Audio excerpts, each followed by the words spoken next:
Hi friends, welcome to YAS info channel. Friends, ఈరోజు మీ అందరికీ ఈ వీడియోలో ఇప్పుడే వచ్చినటువంటి ఒక ఫ్లాష్ ఇన్ఫర్మేషన్ అప్డేట్ గురించి చెప్పడానికే ఈ యొక్క వీడియోని అయితే చేయడం అయితే జరుగుతుందండి.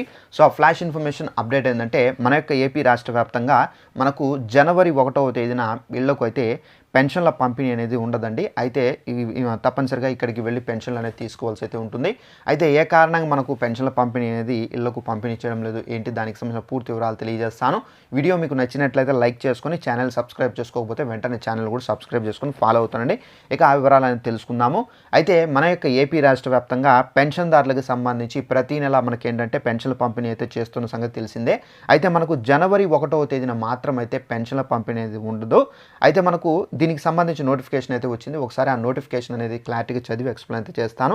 ఇక్కడ చూసుకున్నట్లయితే ఒక రోజు ముందే పెన్షన్ల పంపిణీ ఆంధ్రప్రదేశ్ రాష్ట్ర వ్యాప్తంగా జనవరి 1వ తేదీన నూతన సంవత్సరం నేపథ్యంలో ఈ నెల 31వ తేదీనే పెన్షన్ల పంపిణీకి ప్రభుత్వం నిర్ణయించినట్లు తెలుస్తుంది. గ్రామ మరియు వార్డు సచివాలయాల్లో మనకేంటంటే నేతలు చేసినటువంటి వినతికి సానుకూలంగా స్పందించినట్లు సమాచారం. 1-2 రోజుల్లోనే ప్రభుత్వం ఉత్తర్వులు విడుదల చేయనుంది.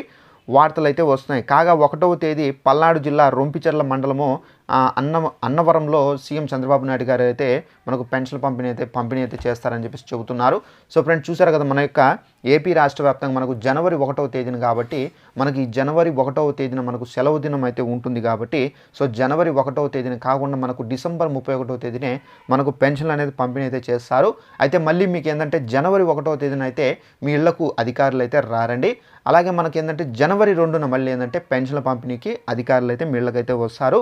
అలాగే కొంతమంది పెన్షన్లు అనేవి అనగా మనకు ఎవరైతే డిసెంబర్ నెలలో పెన్షన్లు తీసుకోలేదో అలాంటి వాళ్ళు తప్పనిసరిగా సచివాలయాల దగ్గరికి వెళ్ళి మీరు పెన్షన్లకు సంబంధించినటువంటి డబ్బులు అనేవి మీరు అక్కడ రిసీవ్ చేసుకోవాల్సి అయితే ఉంటుందండి.